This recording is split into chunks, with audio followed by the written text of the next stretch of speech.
Hey, Mike. Yeah, what's going on? Hey, have you heard of Unidragon? Yeah, that's the puzzle dude. That's right. Guess what? They moved to Amazon. Yeah, I know. The owl told me. The owl told you? Yeah, it's all about the owl. Oh, the owl. Oh, the owl and Unidragon told you. Yeah, we've talked about this guy before. He's the puzzle guy. He's the puzzle guy. That's correct. They do, of course, have the owl, and the owl is available for you to now get with Prime free delivery. Awesome. We've made it easier for people to find the owl. Yeah, I know. The owl told me about that too.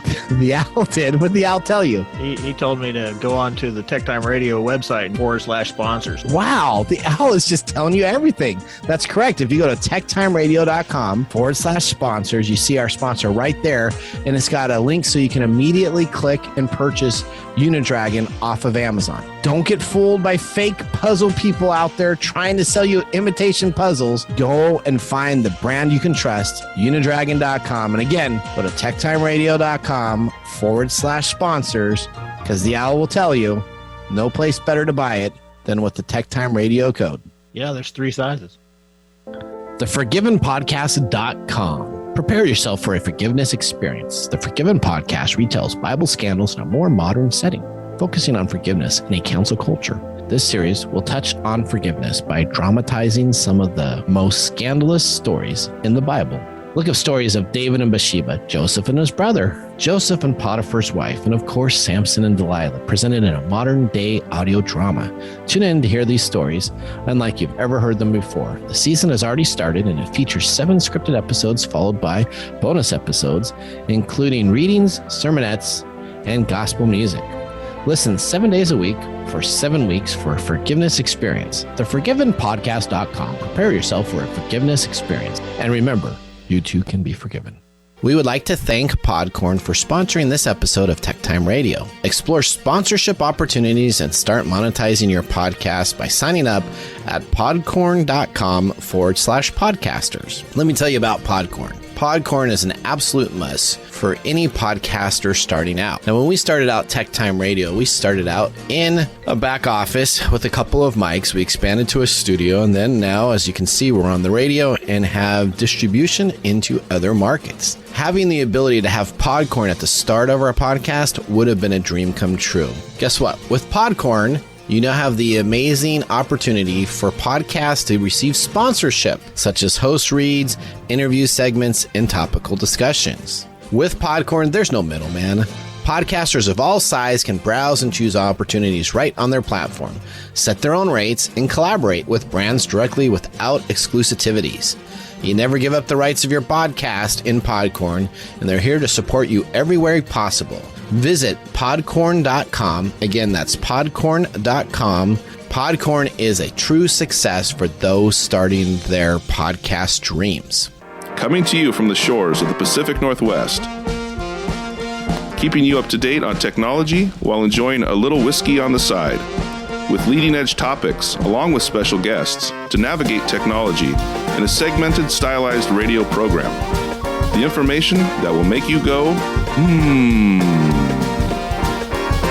Pull up a seat, raise a glass with our hosts as we spend the next hour talking about technology for the common person. Welcome to TechTime Radio with Nathan Mumm. Welcome to TechTime Radio with Nathan Mumm. The show makes you go, technology news of the week. The show is for the everyday common person with insightful segments on subjects weeks ahead of the mainstream media. I'm Nathan Mumm. Welcome to our show. We are from 4 to 6 p.m. Pacific Standard Time in the Seattle market. Live broadcast through KKNW, our main radio station that we have. David Brown behind the board. Are you going to tell the times? That if it's not on Saturday, essentially if it's 4 to 6 p.m. on Saturday is a live show. So if you catch us on Monday, Tuesday, Wednesday, Thursday, Friday, or Saturday on any other time other than 4 to 6 p.m., you're catching a rebroadcast of our show. So make sure you visit techtimeradio.com to get all the information. Letting us know that. That's I didn't say that on the first hour, so I could tell that you were disappointed. So I wanted to make sure I was taken care of. All right, this is a 2-hour technology show. There's the whiskey. That whiskey hit you a little bit, didn't it? Dude. I don't know why. I don't know why either, because it was not that great. But I am buzzing like crazy. Are you serious? Yeah. Well, we have replaced our Buffalo Trace Kentucky Straight Bourbon with some Ezra Brooks bourbon whiskey. Good stuff from last. That was last week's whiskey. So if we have some sips in between this, we will be able to enjoy some whiskey. That stuff was horrible the first hour. But welcome to the second hour because we are have a packed show. We have a great guest that will be joining us that we're going to be talking a lot. On the first hour, we talked about malware. This hour, we're going to be talking about a lot of machine learning, a lot of AI aspects of different stuff. We got our letters segment, and of course, we have our buddy Mark Zuckerberg. We're going to be talking about what you didn't know about our Facebook owner. He's in the news for doing some crazy crap this weekend, so I can't wait to talk about that. That should be fantastic. All right. Good old Mark. Before we start on out, we definitely want to make sure that we have a feature interview with David, and I hope I get his name right here. I've been trying to write it down. It's Buniatyan. Is that what it is? So hopefully he says that's right. I'll see. Makes my name pretty easy, doesn't it? It does. David Brown is so much easier. So Buniatyan? Yes. Is that what it is? That's what I read. Buniatyan, that's correct. David was first featured by TechCrunch at the age of 18 after completing his CompSci degree at UCL. He started his Ph.D. at Princeton University at 20. Mm-hmm. David became the founding CEO of Activeloop, a Y combining alumni startup. The company has introduced a standard into the data management and data science purposes of increasing the adaptive data science communities, including companies that they've worked with, including Google, Waymo, Red Cross, and others. David has been named among 30 innovative leaders in tech by Hive Ventures Under 30, and we're going to have a talk with him, and so we're really excited about that. He's got some great information, and we'll learn a lot about some AI aspects in machine learning. All right.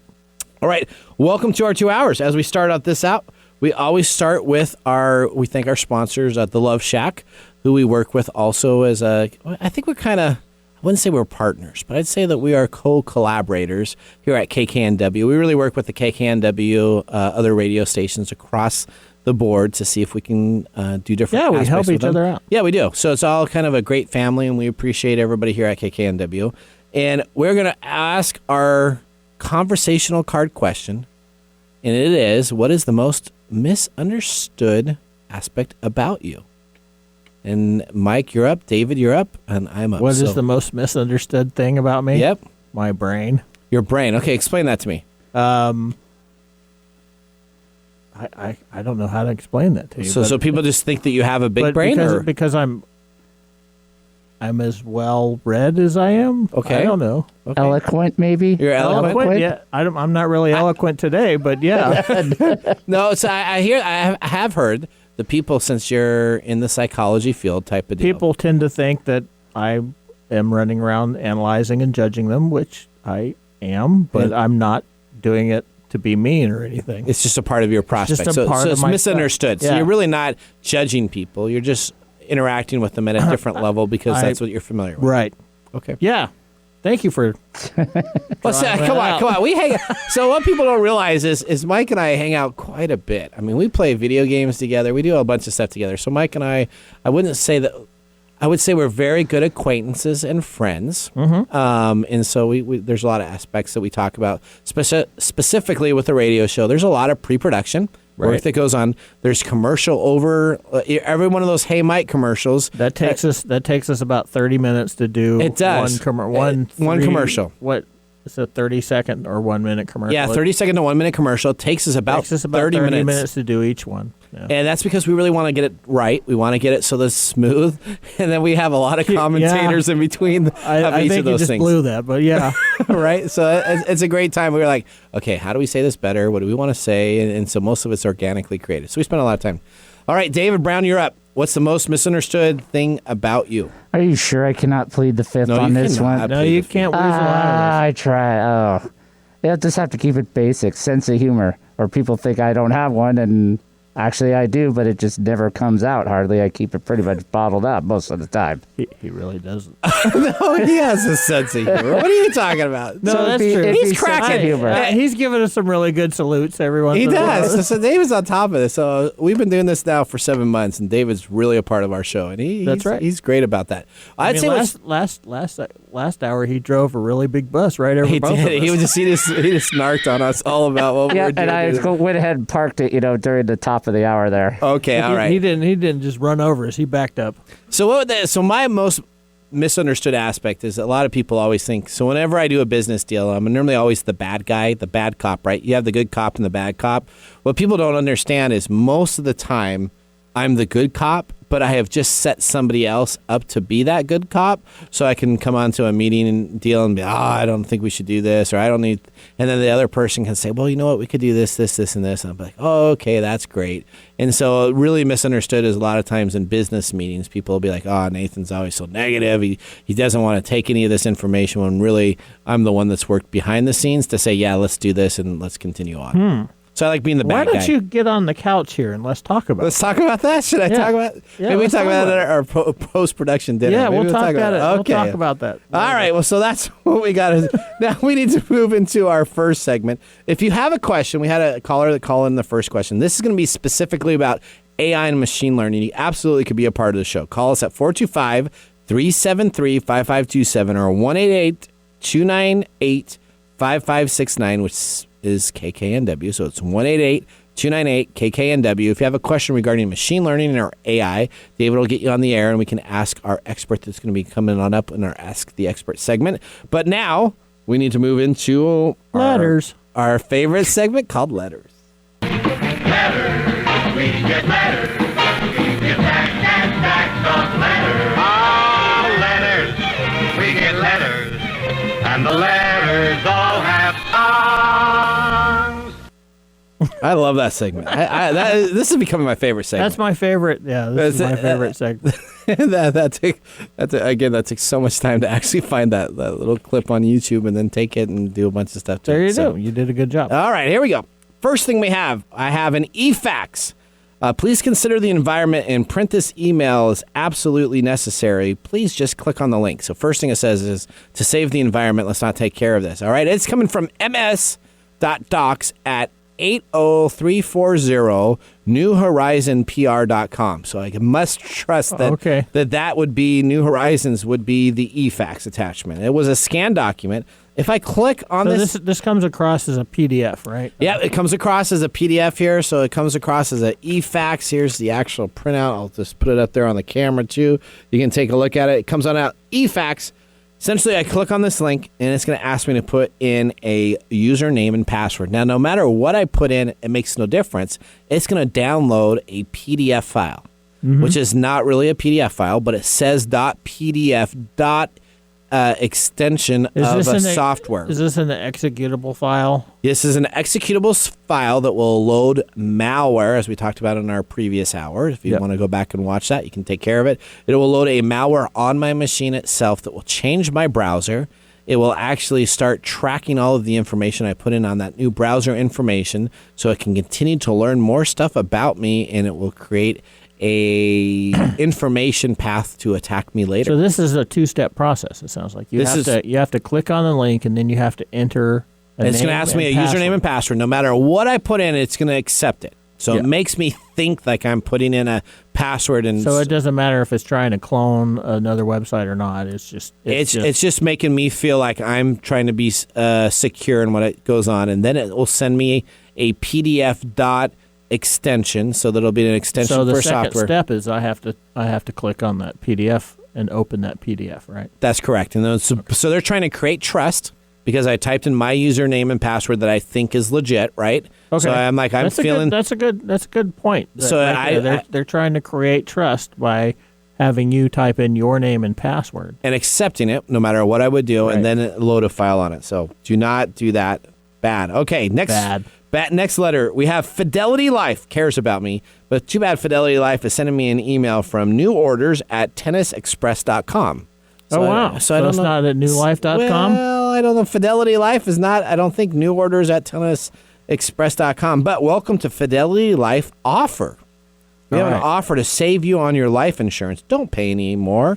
Click on this to save your Fidelity Life offer. So essentially, it's trying to trick you to think that I have already said that I'm excited to be a part of Fidelity Life, which I'm not. Fidelity Life is a company out there that provides aspects of insurance and protection. And so that's telling me that I have brand new order welcome to the deal. I click on this. When I click on this link itself, it's asking me to type in a username and password. It does not proceed to send me anything from that, but it's trying to grab, if I have a Fidelity Life account, my username and password in a So is this a other clone site that it Yep, takes you clone to? site. Clone site that So is this is a phishing scam that gets you to log on to what you think is your Fidelity Life account. Yep, as a new person, and then what get you're actually information. doing is that you're giving them your username and account number. That's correct, and password. That is correct. So that's our letters number 2. Even lit up, I'm still thinking. Right, even a little tipsy, huh? Okay, all right, here we go. The next one is ABC Shark Tank. Are you sure? So ABC Shark Tank. It's from ABC Shark Tank. WZKREM at landspasquarries.com. So I don't know why they want to do that. So but one of the things I want to point out here is that we've talked about this several times, is that you really want to look at the URL, the URL Yep. that this comes in from, and compare it to what they're saying it is. And you don't want to click on just the ABC Shark Tank that comes across as their title that they named it. Right. You want to click on the actual email. So the best thing to do, if anything that you don't know about, literally print it out. Because when you print it out, it has all the information. The printer prints out all the total information here. This is ABC Shark Tank. They have new skinny pills, kills fat. Diet is a sweeping in the nation. So it knows, it knows that I'm overweight. Yeah, so somehow it must have known that I'm a little overweight. And so that'll help you with the problem you were talking about earlier. That's right. So the skinny pills. And so I can essentially click on this link here, and it will essentially send me to a product that I will receive. Okay? Now, these skinny pills that I receive at the ABC Shark Tank at somebody else's.com site, which is not legit, who knows what these pills are? But according to what they're saying here, I will lose weight, and these are... So this is an actual product that they'll send me. That they will send you. Yep. That you will pay for. That I'll pay for. And so this is more of a... This really isn't a phishing scam to get information. This is just more of a get you onto their product page. Just a scam of what they're selling as a product that says that essentially they're ABC Shark Tank, which they're not affiliated with. They're taking advantage of the Shark Tank phenomenon. Correct. And then they're getting you interested, because we all want to lose weight without actually doing the work, right? Yeah, we talked about that. Yeah. We all want to be able to just take a pill and solve all of our problems. That's correct. Oh, I'm now 186 pounds, and my depression is gone, and I have hair. That's right.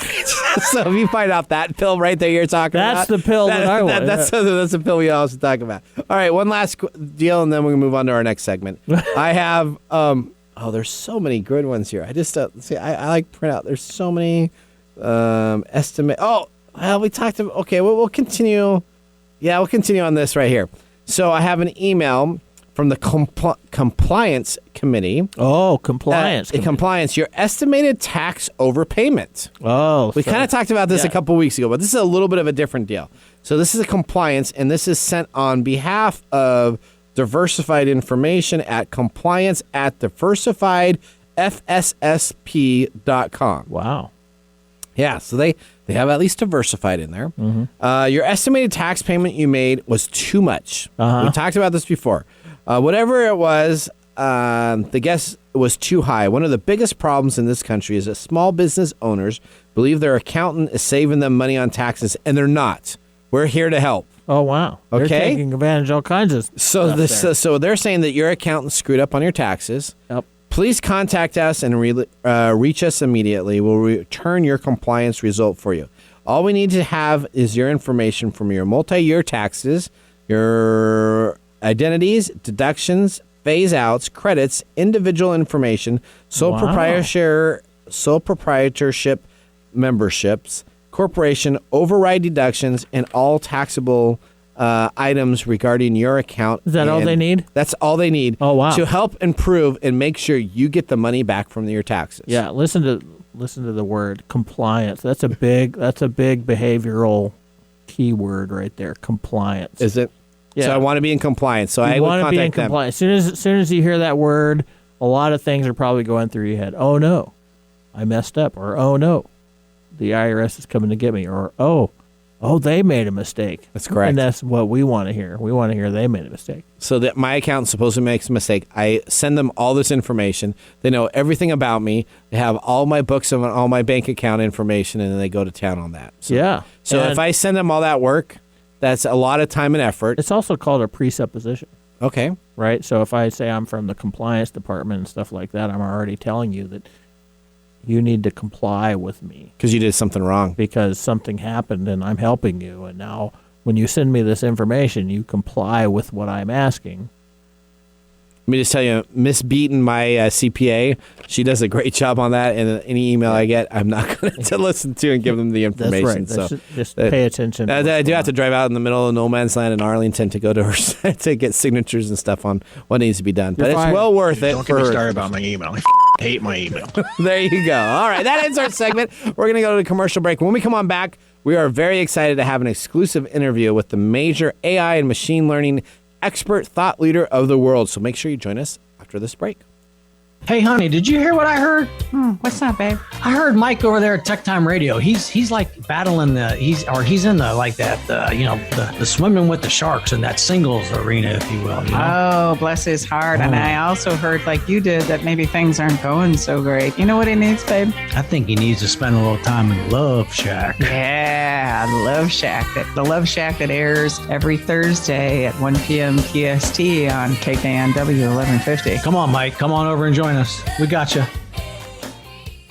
Upper Left Corner is a PNW true crime podcast now streaming on all major podcast platforms. If you get excited when your favorite true crime podcast tells a story about a place that you've been to or the town that you live in, then Upper Left Corner podcast is for you. Each week, I tell you a story of a crime that has taken place in the PNW and give you background about the town the crime occurred in. If you like true crime, check out Upper Left Corner podcast, now available on Apple Podcasts, Spotify, Google, and more.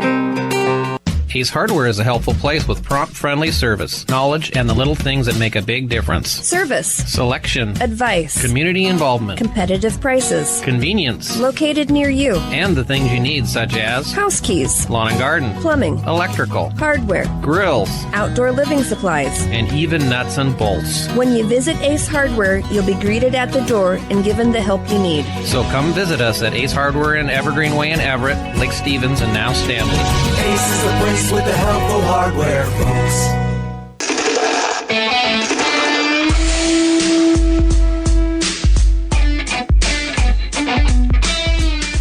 Welcome back to TechTime Radio with Nathan Mumm. I'm your host. If you want to join in the show, you can jump on the phone at 425-373-5527 or 1-888-298-5569 or on Twitter, hashtag TechTime Radio. We'll read that on the air. And, of course, we got Twitch.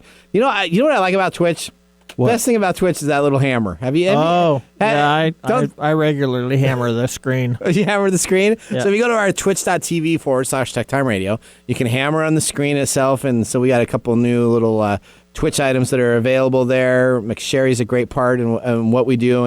And always on that fan is fantastic. We had a grumpy old guy that was on there too, it says, so that should be fantastic. Our next segment, all about the owl. Check that out. It's all about the owl. It is all about Somebody's the owl. heard the commercial. All right, well, we're glad to have some better whiskey during our commercial break, and now we're going to have our next segment. This is a segment we call Ask the Experts.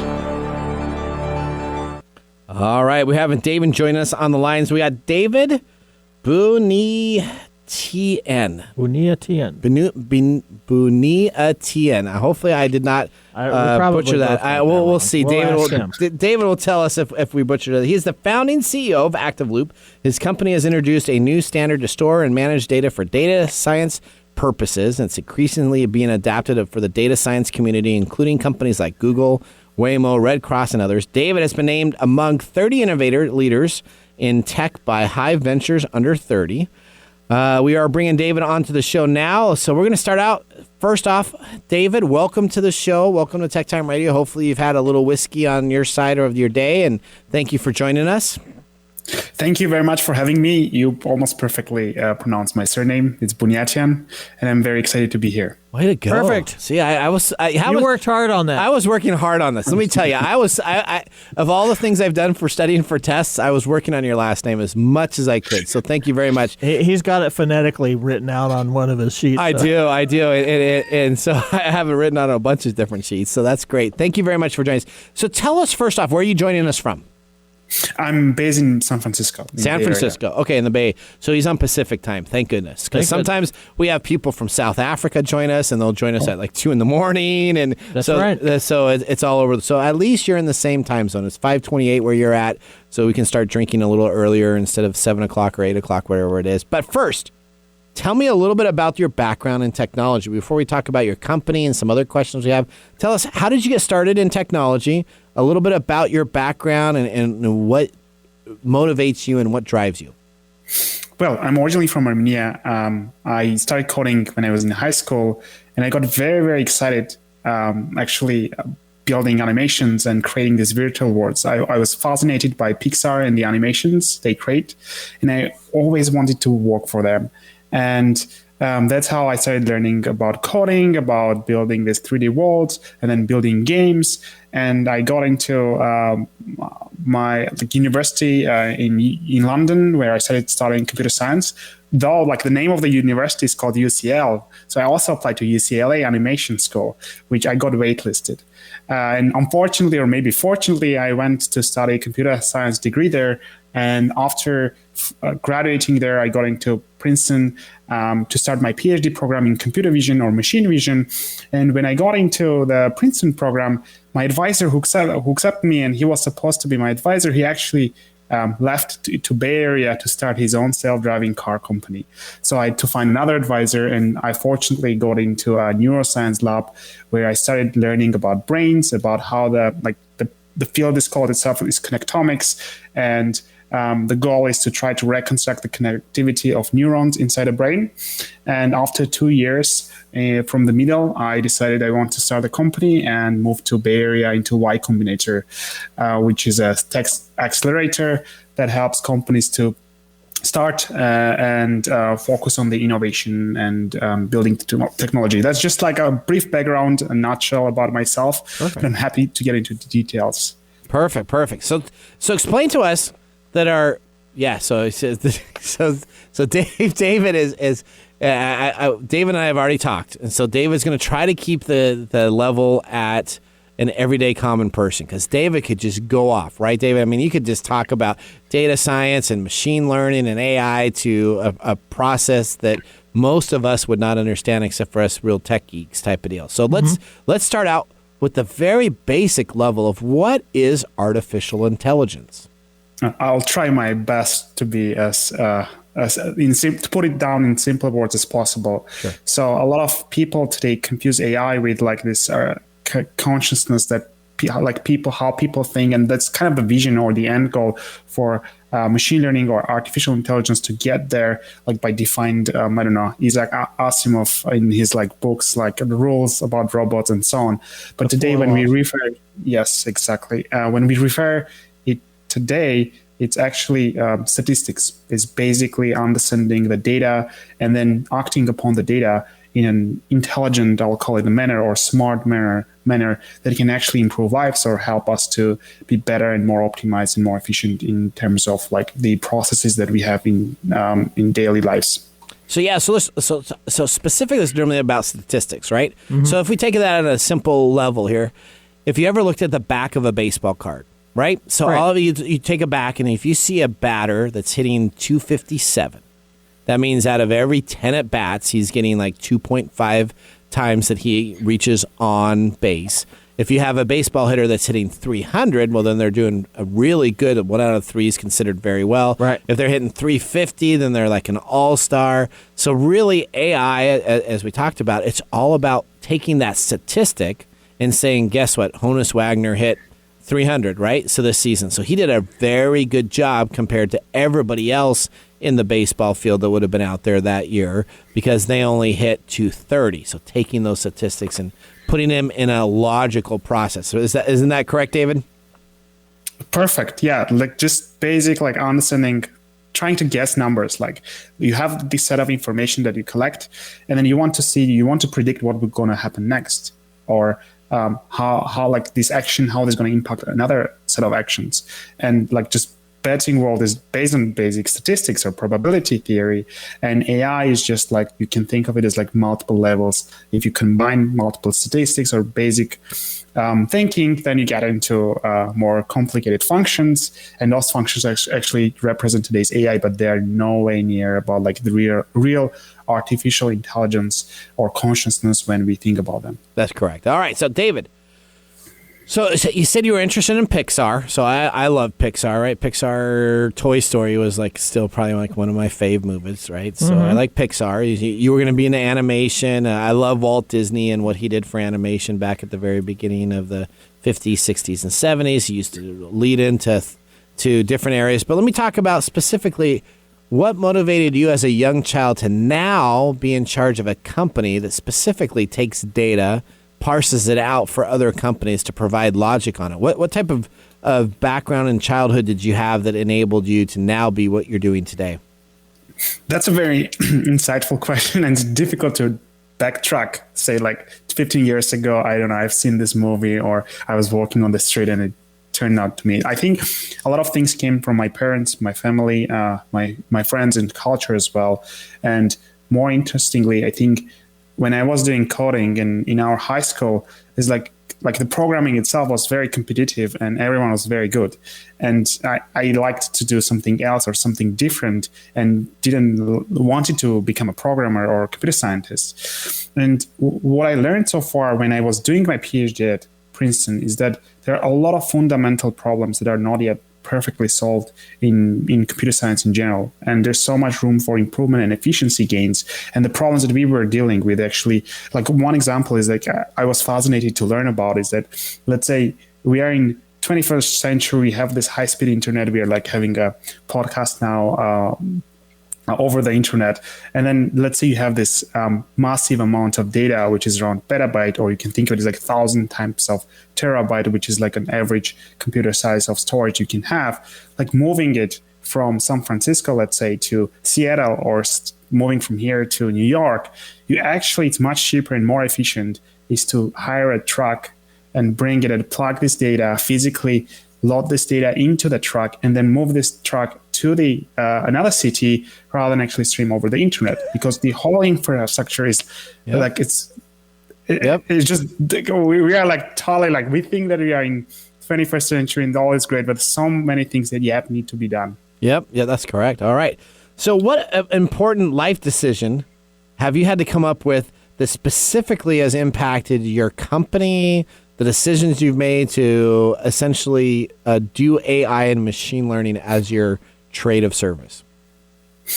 I think the biggest decision I had to make is actually choosing between going into academy and then trying to build more like research papers and theory versus actually focusing on industry and working on a startup.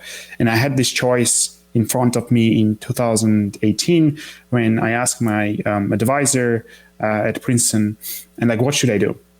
And the answer is that you can actually do both. You can try to be both like a PhD and then professor and so on, and also try to go into startups and building a company in a very much growing field in machine learning. But if you really want to nail down one thing, you have to focus on it. I think that was one of those decisions that either you choose, whatever you choose is going to kind of regret eventually, even if you get the huge success, whatever. It's like this is one of those decisions that has been very hard to make. Perfect. And it's still in process. Yes, just wouldn't it be nice to be David's age? David, you're under 30, is that right? Yes. I was under 30 once. I said, man, if I had David's brain under 30, I would probably still make the same mistakes that I did I did right. All right. Well, we want to continue on. We're going to take a commercial break, but we're going to want to come on back here. So during the commercial break, David, I need you to help me out. I have an Amazon Alexa or an Echo device at home. explain to me how that machine learning and how that AI works. Can you give it a little bit of a time here to think about it during the break? And when we come on back, we're going to ask that specific question. If you can give me some information, because sometimes she does a great job listening to me and sometimes she doesn't hear anything I say. So I'm very curious to learn about the machine learning and AI aspects of that. We're going to go to a commercial break right now. We'll see you after this. Hello, my name is Arthur, and my life's work is connecting people with coffee. Story Coffee is a small batch specialty coffee company that uses technology to connect people to each product resource, which allows farmers to unlock their economic freedom. Try our Medium Roast Founder Series coffee, which is an exotic bourbon variety that is smooth, fresh, and elegant at storycoffee.com. That's STORI coffee.com. Today you can get your first bag free when you subscribe at storycoffee.com with code TechTime. That's STORI coffee.com. Hi, this is Lisa Downs, host of Reigniting You, a new show here on KKNW that explores a variety of topics and timely issues for making mid to late career transitions. I'll be here every Wednesday afternoon at 3 o'clock bringing you guest interviews, career transition advice, and great stories to guide you to what's next in your career and life. Gain a renewed sense of purpose for your next phase with a positive, forward-looking approach. Get ready to be re-energized, recharged, and reignited Wednesdays at 3 o'clock. Hello, Seattle. How would you like to have immediate and easy access to your live EKG and heart rate data? Your data right at your fingertips and with no need to hook up wires and leads or be strapped to a machine at the doctor's office. The new Pulse device from Vivomi continuously tracks your EKG and displays this data on your mobile phone. Have you ever wondered how your EKG and heart rate behaves when you're exercising at the gym, navigating the stressful demands of the workday, or just getting the kids ready for school or relaxing at home? The Pulse is a different kind of wearable, and you can experience this difference by going to www.vivomi.com and ordering your device today.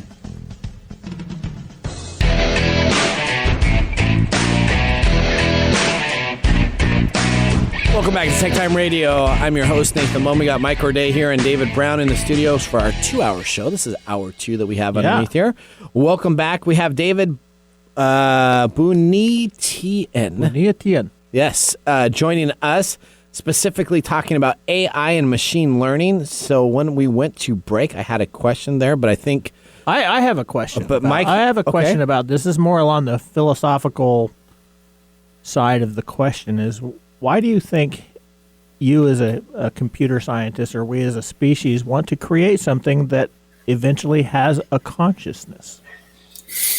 Oh, that's a very deep question and good question. I was thinking about this, and I was scrolling my newsfeed recently, and I saw that there's a new theory by physics researchers saying that actually the whole life is trying to simulate itself. Like the goal is to try to create a simulation, and by doing that, you need actually a consciousness. It's not like I agree with that or I disagree. I found it very interesting to think about it like that, but I think one of the last challenges that left for humanity to understand and maybe quote unquote replicate itself is actually understand how the brain works and how we think, how we make decisions, and eventually come up with a better, let's call it, design of an organism that can be have no any limitations that humans have. But that's like going super far for like running a simulation and so on. Yeah, that's kind of the red pill or the blue pill. That's kind of Matrix, a deep, yeah. I'm right? sorry, that's a little bit of a deep. That's a very thoughtful and deep question. Mike is going to be asking me this on the post dinner event that we do afterwards. He's going to be saying, "Yeah, we need to have these AI stuff take over." We always talk about that stuff. We love science fiction. Isn't that the human aspect? You know, the science fiction world and again, it's funny because this is the way the mind works. Is that we always look at the negative aspects of what we're talking about. Yeah. Right? Robots are going to develop a consciousness and take over the world, or the HAL 9000 syndrome. You know, we always, and that's part of our human nature is to negativize information that we don't have. And always the computers always go bad, right? They always go bad. They always want to kill humans, right? Yeah, and do you want to play a game? That's our human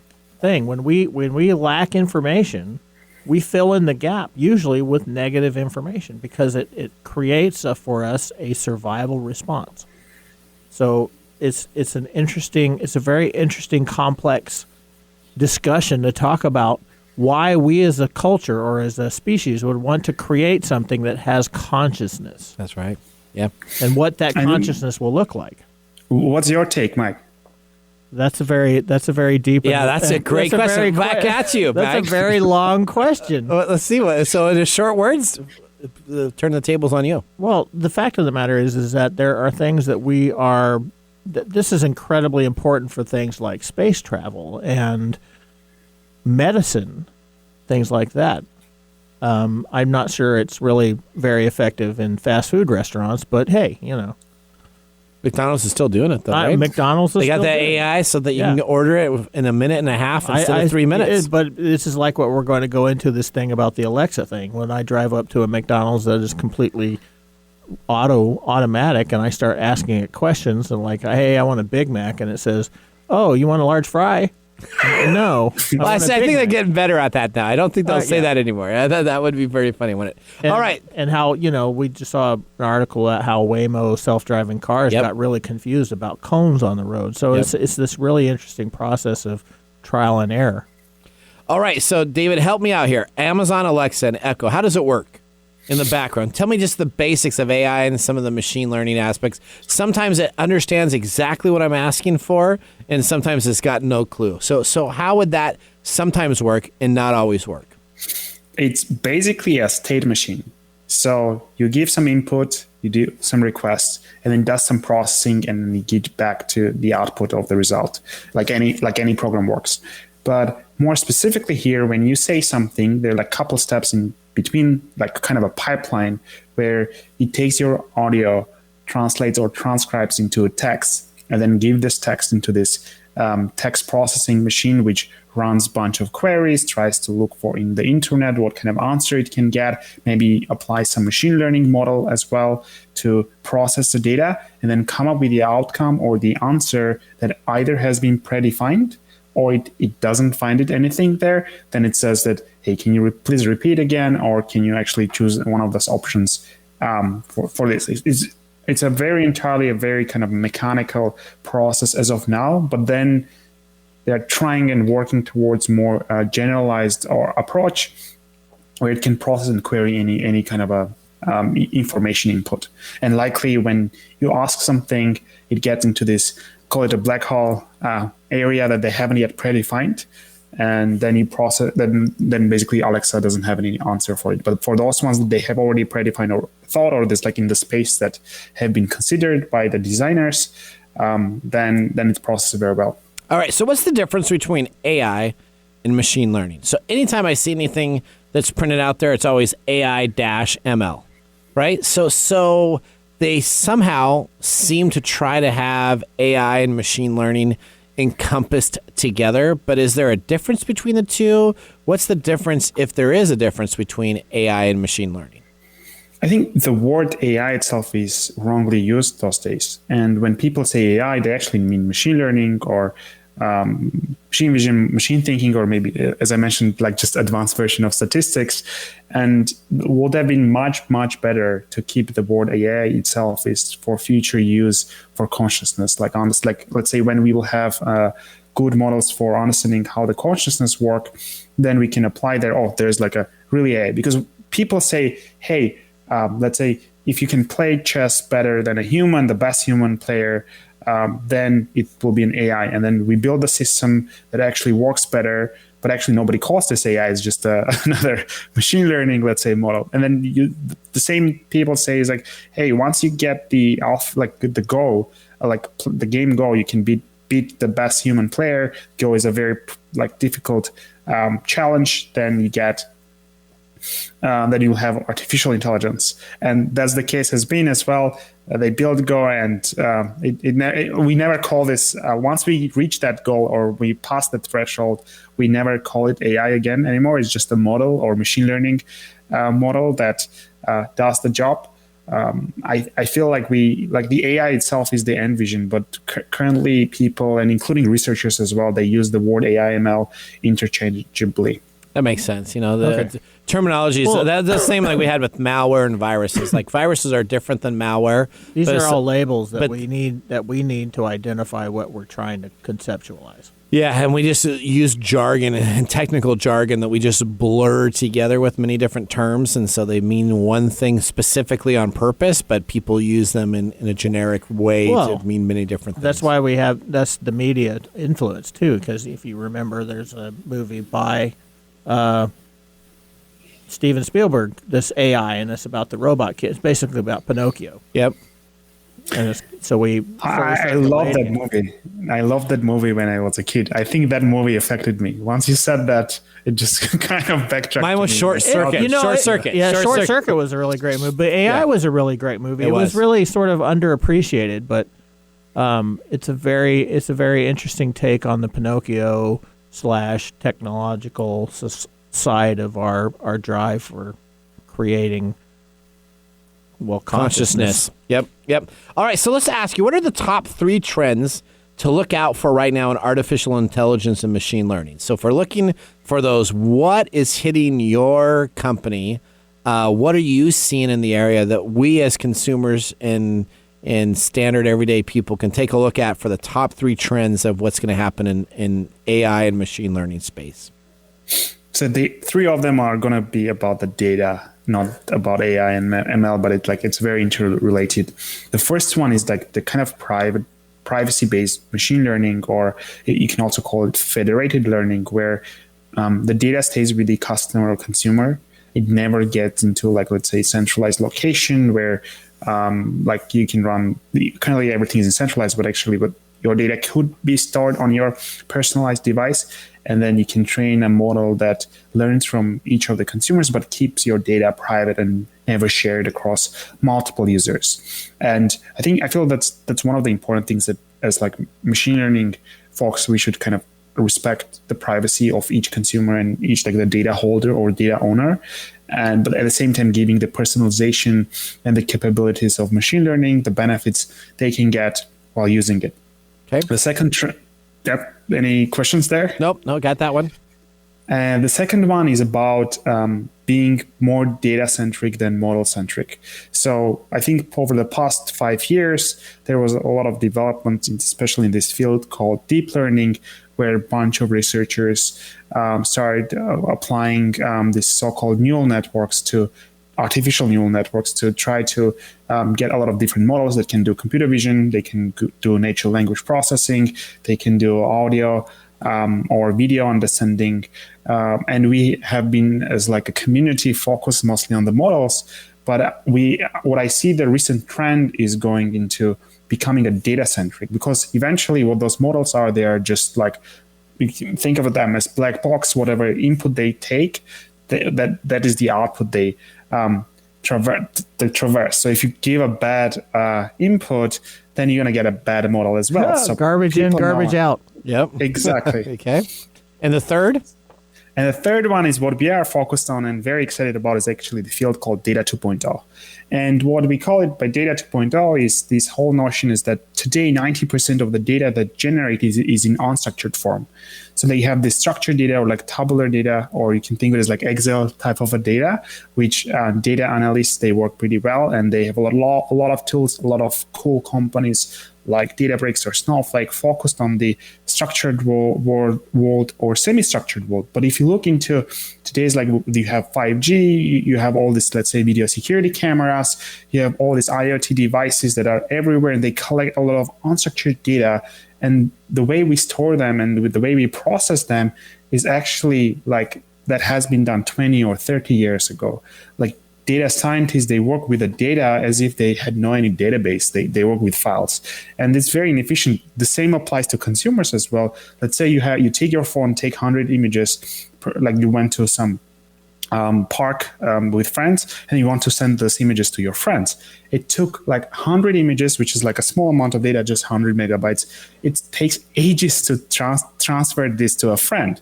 And the reason is not that the speed or the latency is wrong, is that the way we transport the data itself is pretty inefficient. And I mentioned this as well once we were chatting, is this whole notion of the idea of has happened like 150 years ago with container revolution, where ports, they started to adopt containers to make it very efficient to ship stuff, put it into containers and then ship, let's say, from San Francisco port to Singapore port, instead of putting everything like randomly into a shipper to do that. I think that's kind of the same revolution, or the new way of thinking about the data itself, putting this into containers that are very native to machine learning algorithms or models. They can directly train and then directly apply on the data set itself. And that's what we call about data 2.0, building. Data 2.0. So this is essentially a more efficient way of transferring the data that we already have.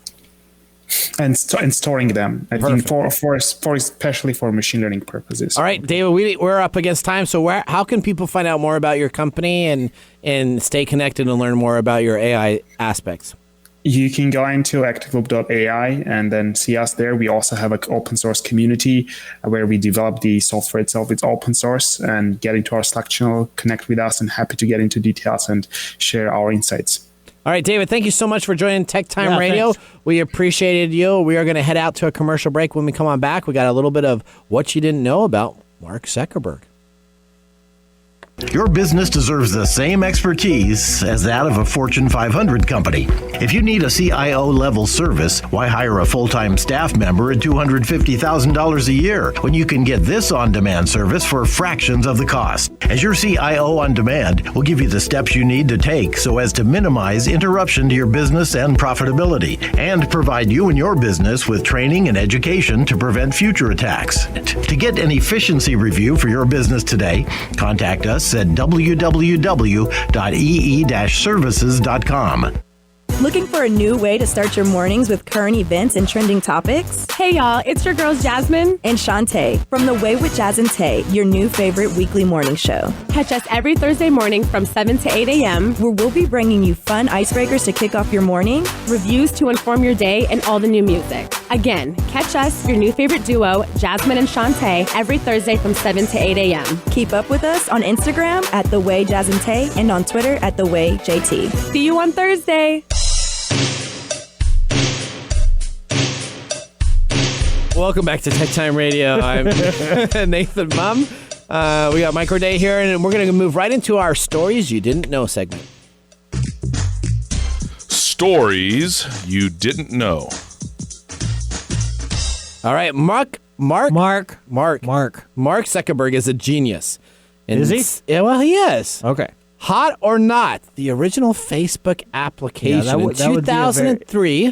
That would be a very bad thing for him to do. Zuckerberg, actually, it was a very bad thing. second-year student at Harvard, wrote a software program for a website that he called Face Mash. He put computer science skills together with hacking into the Harvard security network and copied the students' IDs images from the dormitories and used them to populate a new website. Website visitors could use Zuckerberg's site to compare two students' photos side by side, and he chose one is hot. That's right. And one is not. It was about objectifying people. That's right. Face Mash opened up in October 28, 2003 and closed a few days later after it was shut down by Harvard execs. In the aftermath, Zuckerberg faced charges for breach of security violation, copyrights, and violating individual privacy, and directly having his own opinions expressively taken care of on his website, which now he blocks all those things from his website. Oh, sure. I wonder if he uses Facebook. Well, he does, because he posted something on here. Oh, okay. Zuckerberg is gobbling up a big chunk of Hawaii. He and his wife just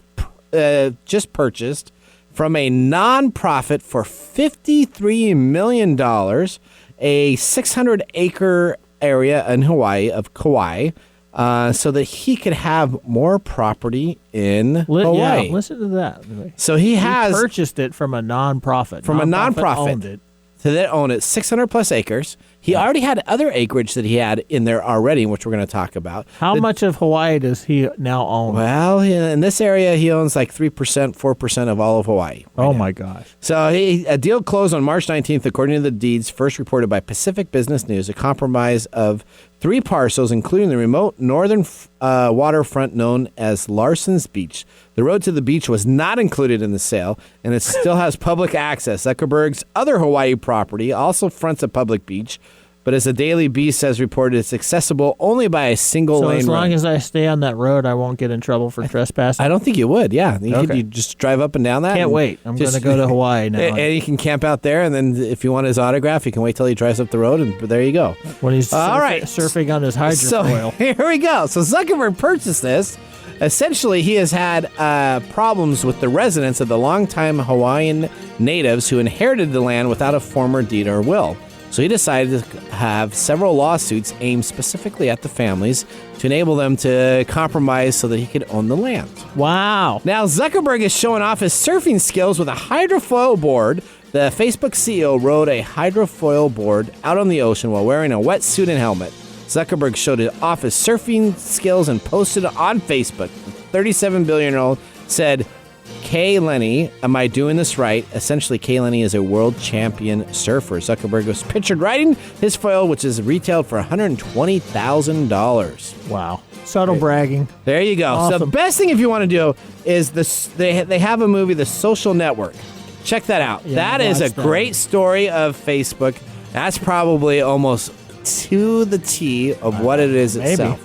All right, well, we are done with our show today. We have finished off our whiskey. I'm Nathan Mumm. We got Mike Roday here, David Brown behind the board. Thank you for joining Hour 2. Bye-bye. Thanks for joining us on TechTime Radio. We hope that you had a chance to have that moment in technology today. We also have a few other ways to stay connected, including subscribing to our podcast on any podcast service from Apple to Google and everything in between. And also signing up on our YouTube page, where you get to see us live in video. Yep, you can see us chat and have some fun. It's youtube.com/TechTime Radio, all one word. We hope you enjoyed the show as much as we did making it for you. From all of us at TechTime Radio, remember, Mumm's the word. Have a safe and fantastic week.